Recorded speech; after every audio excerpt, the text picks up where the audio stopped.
दोघं पण निवांत झोपलेले असतात, पण इकडे मायराला काही केल्या झोप येत नव्हती।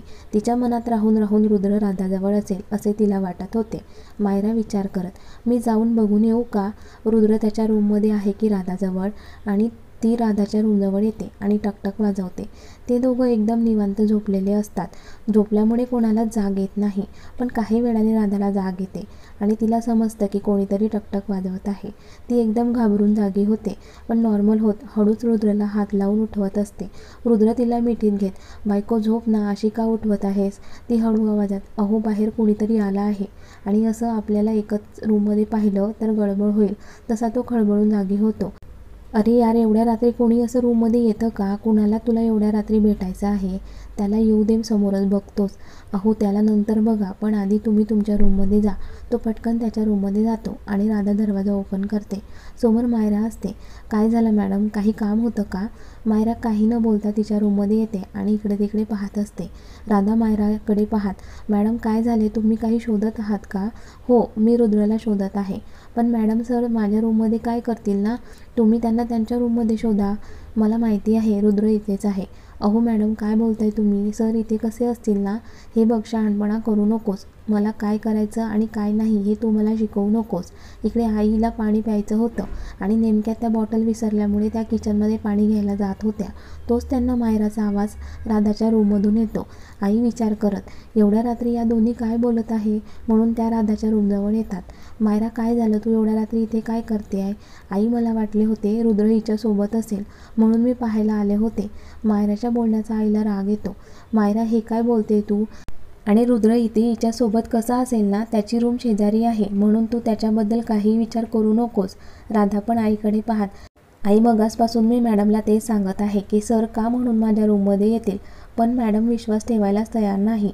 मायरा राधाकडे रागाने पाहते। आई मायराकडे पाहत, तिच्याकडे असं पाहून काही होणार आहे का? तुला विश्वास नसेल तर मी पण येते तुझ्यासोबत, रुद्र कुठे आहे बघूया आपण। आणि त्या मायराचा हात पकडून रुद्रच्या रूमजवळ येतात आणि टकटक वाजवतात। इकडे रुद्रला माहिती होतं ह्या नक्की त्यांच्या रूममध्ये येणार, म्हणून तो जागीच असतो आणि पटकन दरवाजा ओपन करतो। रुद्र आईकडे पाहत, काय ग आई, काय झाले? आजी तर ठीक आहे ना? अरे सगळं काही ठीक आहे, मग तू एवढ्या रात्री इथे म्हणून विचारले? नाही काही नाही, रात्री वाद नको व्हायला म्हणून त्या सॉरी बोलून मायराचा हात पकडून तिला बाजूला घेऊन जातात। त्या गेल्यावर रुद्र पण दरवाजा बंद करतो। आई मायरावर ओरडत, बघ रुद्र त्याच्या रूममध्येच होता, उगाच तू काही विचार करतेस मायरा, आता जास्त विचार करू नकोस आणि जाऊन झोप निवांत। आणि त्या पण पाणी घ्यायला निघून गेला आणि मायरा पण विचार करत तिच्या रूममध्ये आली। इकडे रुद्र पुन्हा राधाजवळ आला। त्याच्या वागण्याचं राधाला हसू आले। तो काही न बोलता तिला उचलून घेतो आणि बेडवर घेऊन येतो आणि तिला मिठीत घेतो। या मायरामुळे आपली झोपमोड झाली, पण तू काळजी करू नकोस, मी आहे ना, मी पुन्हा प्रेम करतो तुझ्यावर। आणि तो तिला किस करायला लागतो। राधा पण त्याला साथ देत होती। ते दोघं बराच वेळ एकमेकांना किस करत असतात। त्यांचे श्वास जवळ होतात तसे ते बाजूला होतात, पण रुद्रचे अजून मन भरत नाही, म्हणून तो पुन्हा तिच्या मानेवरून ओठ फिरवत असतो आणि त्याच्या स्पर्शाने तिला वेगळीच फिलिंग येत होती। त्याचे हात तिच्या पोटावरून ब्रेसवरून फिरत होते आणि तिला खूप असह्य झालं होतं। तिची चुडबुड चालू होती आणि त्या गडबडीत तिचे टॉप पण खाली आले होते आणि ते बघून रुद्र तिथे ओठ टेकवतो आणि ती त्याला घट्ट मिठी मारते। तो पण तिच्या ब्रेसवर नाक घासत, बायको एवढी सुंदर असताना हे कंट्रोल करणं म्हणजे, आणि तो पुन्हा तिच्या ओठांना स्मूच करतो आणि तिला मिठीत घेऊन शांत झोपतो। ती पण त्याच्या मिठीत शांत झोपते। आपला नवरा आपल्यावर किती प्रेम करतो, आपण किती लाडाचे आहोत त्याच्या, हे आठवून तिला खूप छान वाटतं आणि ती त्याच्या कपाळावर किस करून त्याला घट्ट मिठी मारते। दोघं पण एकमेकांच्या मिठीत शांत झोपलेले असतात। सकाळी सकाळी राधाला जाग येते। ती उठून तिचं आवरायला जाते। रुद्र अजून पण शांत झोपलेला असतो। तिचं आवरून ती रुद्रजवळ येते आणि त्याच्या डोक्यावरून प्रेमाने हात फिरवत, अहो उठा, मी खाली जाते, नाहीतर घरातील सगळ्यांना वाटेल इथे मी आजींची काळजी घ्यायला आले आहे आणि मी वेगळंच काहीतरी करते। रुद्र उठत, हो जा तू खाली, मी पण माझं आवरून येतो खाली। राधा खाली जाते आणि सगळ्यात आधी देवपूजा करते। आज आजीनंतर तिनेच देवपूजा केली होती। खूप छान वाटत होतं। काही वेळाने धूप लावून मंत्र म्हणत आजीच्या रूममध्ये जाते। आजी पण उठून माळ जप करत होत्या। तिला असं मंत्र म्हणत असताना बघून आजींना आनंद होतो। त्यांना वाटत असतं की ही राधा पण मायरासारखीच असेल। पण राधा तर वेगळी आहे. आजी तिच्याकडे पाहत खूप छान मंत्र म्हणते तू. राधा हसून थँक्यू म्हणते. आजी आणि ती बराच वेळ बोलत असतात. आजीच्या रूममधून बोलण्याचा आवाज येतो तसे रुद्रचे आई बाबा पण तिथे येतात. आजी त्या दोघांकडे पाहत राधा यांना पण आरती दे. राधा त्यांना पण आरती देते. तोच मागून मायरा येताना राधाला दिसते आणि राधा तिला पण आरती देते. पण मायरा तोंड वाकडं करते. तिला तसं बघून आजी मायराकडे पाहत, तिला काय झालं तोंड वाकडं करायला? मायरा आजीकडे पाहत, आजी कुठली ही? हिच्यासाठी तुम्ही मला बोलणार आहात का? मायरा ती कुठली का असेना पण प्रेमाने आणि भक्तिभावाने पूजा केली तिने आणि आरतीच तर देत होती ना तुला, त्यात एवढं रागवायचं कशाला? एकतर आपल्याला कधी वेळ मिळत नाही या गोष्टी करायला आणि जे लोक करतात त्यांना पण तू नाव ठेवतेस, हे चुकीचं आहे मायरा. पण शांत बसेल ती मायरा कुठली?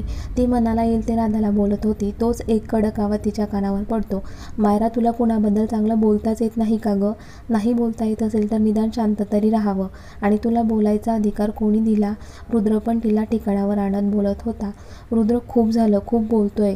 मी तुझी वहिनी आहे, निदान वहिनीचा मान ठेवून तरी नीट बोल माझ्याशी. तू कशी आहेस ना हे मला आणि घरातील सगळ्यांना माहिती आहे, त्यामुळे तू शहाणपणा शिकवू नकोस. आजी त्या दोघांकडे पाहत, तुम्हाला शांत बसून बोलता येत नाही का? अरे सकाळ झाली आहे. मुलीने पूजा करून किती प्रसन्न वातावरण केले होते आणि तुम्ही ते सकाळी सकाळी कसे बोलत आहात? निदान माणसाने सकाळी तरी शांत राहावं. राधा रुद्रकडे पाहत, सर तुम्ही शांत राहा. राधा हे बोलताच मायरा तिच्याकडे पाहत, तुला इथे आजीसाठी आणले आहे ना, मग आजीकडे लक्ष दे. रुद्रकडे अजिबात लक्ष देऊ नकोस. राधा पण मायराकडे पाहत, मॅडम मी काहीही चुकीचं बोललेली नाही आहे. रुद्रची आई मायराकडे पाहत, अगं ती बरोबर बोलते, तू उगाच जास्त विषय ओढत आहे. आता सगळे राधाची बाजू घेत असल्यामुळे मायराला खूप राग येतो आणि ती पाय आपटत निघून जाते. बाकी सगळे पण त्यांचं काम करायला निघून गेले. राधा पण रुद्रसोबत ऑफिसला जायला निघाली. काही वेळाने ते ऑफिसला पोहोचले आणि त्यांच्या कामात बिझी झाले. मायराचं घरी बसून चित्त ठिकाणावर नव्हतं म्हणून ती पण ऑफिसला आली होती आणि तिच्या केबिनमध्ये जायच्या आधी राधाकडे पाहत, माझ्या केबिनमध्ये ये, मला बोलायचं आहे तुझ्याशी. एवढं बोलून ती निघून गेली. काही वेळाने ती केबिनमध्ये गेली. मायरा तर तिच्या येण्याची वाट पाहत होती. ती येताच राधाकडे रागाने पाहत, तू स्वतःला खूप स्मार्ट समजते ना की रुद्र सर तुझं ऐकतात म्हणून, पण तो रुद्र आहे. तो पत्त्यांप्रमाणे मुलींना उडवत असतो आणि त्यात तुझा पण नंबर आहे, हे लक्षात ठेव. हो मॅडम, तुम्ही जे सांगितले ते लक्षात ठेवण्याचा प्रयत्न करेल मी. आणि रुद्रच्या पुढे मागे करायचा प्रयत्न करू नकोस. असं केलं तर त्याचे परिणाम वाईट होतील. मायरा रागाने राधाकडे पाहत म्हणाली, आणि तू जास्त त्याच्या पुढे मागे केलंस किंवा आता मी जे काही तुला बोलले आणि हे तू त्याला सांगितले तर बघ मी तुझ्यासोबत काय करते. जा निघ इथून. राधा पण जास्त काही न बोलता बाहेर येते. मायरा स्वतःला शांत करत एक दीर्घ श्वास घेते आणि रुद्रला भेटायला त्याच्या केबिनमध्ये जाते. ती नॉक न करताच आत जाते. रुद्रला दरवाजा बंद व्हायचा आवाज येतो तसा तो तिकडे पाहतो तर त्याला समोर मायरा दिसते. तिला बघून त्याला खूप राग येतो.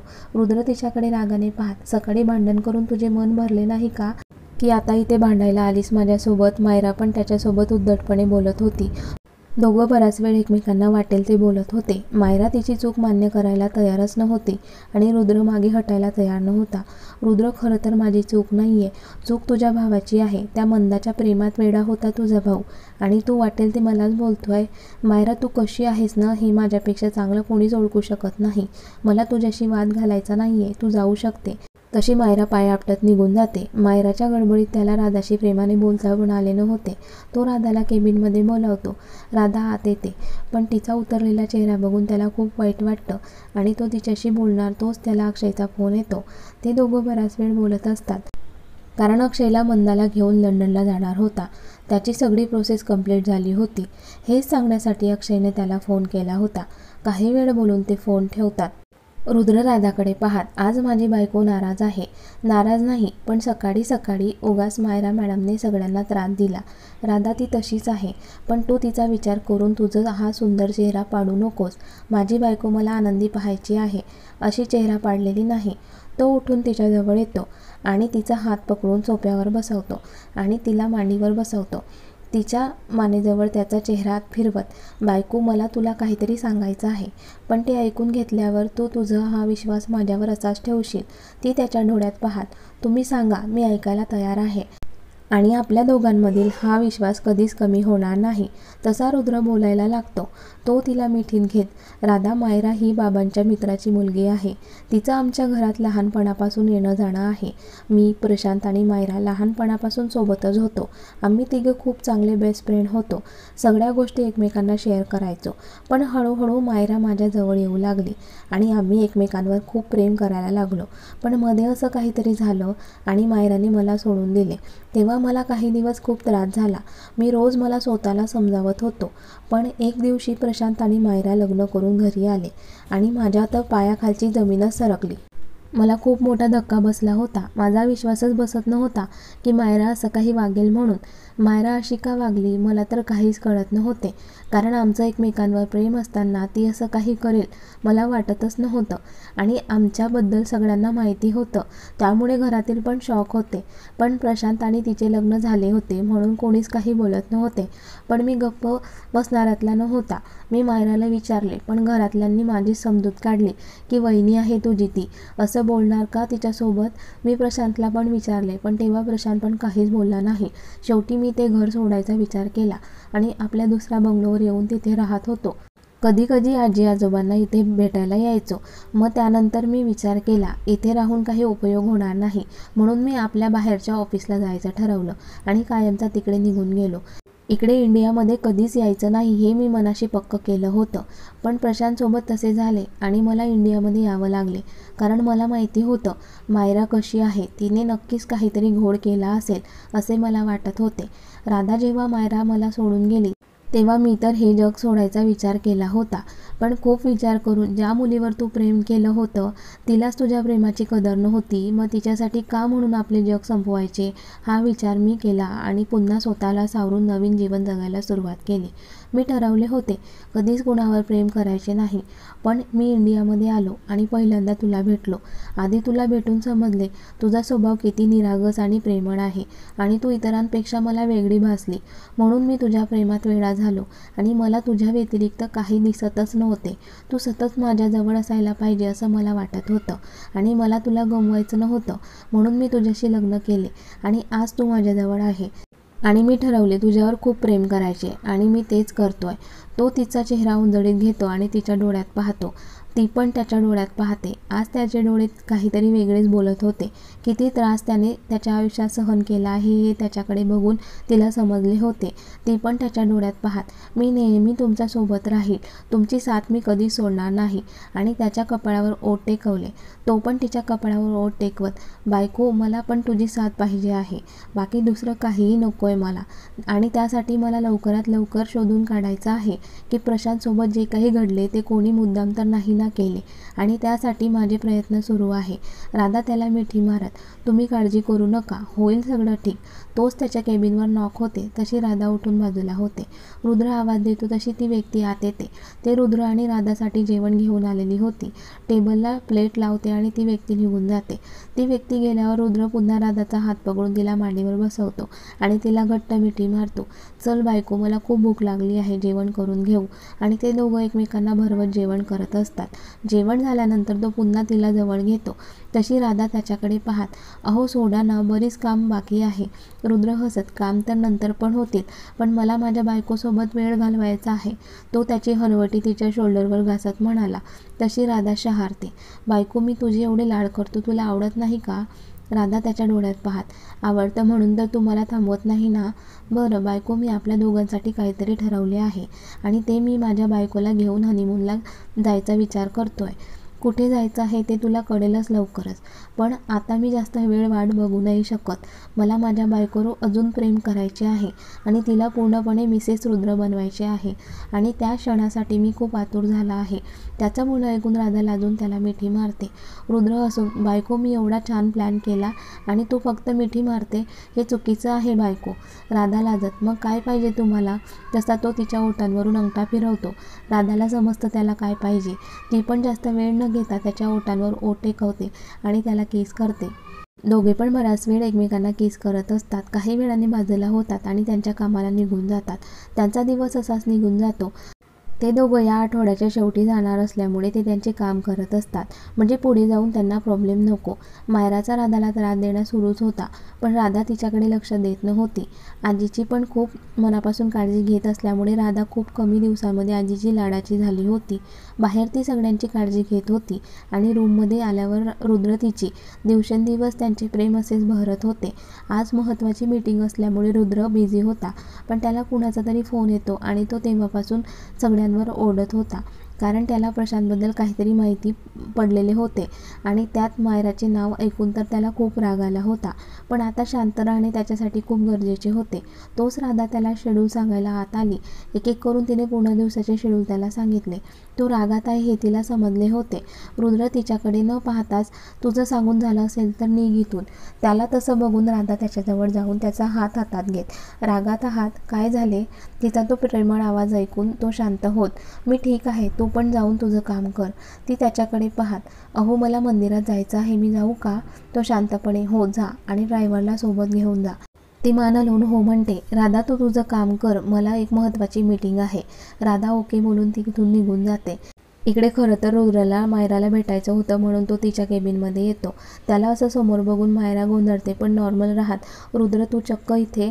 रुद्र तिच्यावर ओढत, साधेपणाचा आव आणू नकोस, तू काय केले आहे मला सगळं माहिती आहे मायरा. मायरा गोंधळून, रुद्र मला समजेल असे बोलशील का?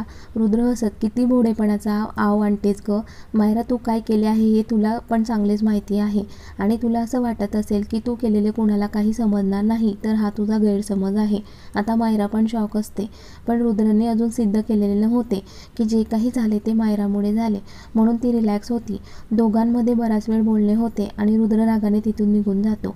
आणि रुद्रला हे लवकरात लवकर शोधून काढायचं होतं, म्हणून त्याने सगळीकडे त्याची माणसे पण कामाला लावली होती. रुद्रला खूप राग आल्यामुळे तो लवकरच घरी निघून गेला, आणि घरी गेल्यावर पण त्याचा राग घरातील एकेकावर निघत होता. फक्त आजी आजोबांना सोडून. काही वेळाने राधा पण घरी येते आणि फ्रेश होऊन आजींजवळ जाते. ती आजींच्या केसांना तेल लावून देते आणि मसाज करत असते. आजींना पण खूप हलके हलके वाटत होते. आजी राधाकडे पाहत, राधा खरंच खूप बरं वाटत आहे मला, पण या मसाजची गरज तुझ्या सरांना आहे जास्त. बघ ऑफिसवरून आल्यापासून ओरडत आहे, त्याला अशा मसाजची गरज आहे डोकं शांत करण्यासाठी. आज ऑफिसमध्ये काही झालं आहे का गं? तेव्हापासून घरी आला आहे तेव्हापासून सगळ्यांवर ओरडत आहे. तोच आजींचे बोलणे मायराच्या कानावर पडते. तशी ती त्यांच्याजवळ येत, आजी ही आपल्या घरातील नाही, मग तुम्ही तिला घरातील गोष्टी का सांगत आहात? आजी पण मायराकडे रागाने पाहत, मी कुणाला काय सांगायचं आणि काय नाही हे तू कोण मला सांगणारी? तुला तर तुझ्या नवऱ्याची काळजी नाही, तू काय घरातल्या दुसऱ्यांची काळजी करणार? आजी हे बोलताच मायराला खूप राग येतो. त्या दोघांमध्ये पुढे जास्त बोलणे नको व्हायला म्हणून राधा विषय मोडत, आजी चला मी तुम्हाला पुस्तक वाचून दाखवते. ती आजीला त्यांच्या रूममध्ये घेऊन येते आणि आजींना पुस्तक वाचून दाखवते. वाचून झाल्यानंतर राधा तिच्या रूममध्ये जाणार, तोच आजी तिला एक बॉक्स देतात आणि त्या रुद्रच्या आईला दे म्हणून सांगतात. राधा बॉक्स घेऊन त्यांच्या रूमजवळ येते आणि दरवाजा वाजवते. त्या आवाज देतात तशी ती आत जाते, पण रुद्रच्या आईचं लक्ष तिच्याकडे नसतं. त्या त्यांच्याच विचारात असतात. राधा एक दोन वेळेला त्यांना आवाज देते, पण त्यांचं लक्ष नसतं. राधा त्यांना हात लावून हलवते तशा त्या भानावर येतात आणि राधाकडे पाहत, मॅम ते आजींनी हा बॉक्स तुम्हाला द्यायला सांगितलेला, आणि ती तो बॉक्स त्यांच्या हातात देते. ती जायला लागणार तोच त्या तिला आवाज देऊन थांबवतात. राधा त्यांच्यासमोर येऊन उभी राहते. तिला बसायला सांगतात तशी ती खाली बसते. त्या राधाकडे पाहत, राधा बघ ना गं, इथे कसलीच कमी नाही, पण इथली लोकं घर असल्यासारखी वागतच नाही. मला खूप वाटतं माझ्या घरातील लोकांनी हसत खेळत राहावं. आधी माझं घर तसंच होतं, पण काय माहिती कुणाची नजर लागली आणि सगळं असं होऊन बसले. ती आईचा हात हातात घेत, मॅम तुम्ही काळजी करू नका, एक दिवस सगळं ठीक होईल. तुम्हाला जसं तुमचं हसत खेळत घर पाहायचं आहे ना, ते नक्की तुम्हाला पाहायला मिळेल, पण तुम्ही अशा खचून जाऊ नका.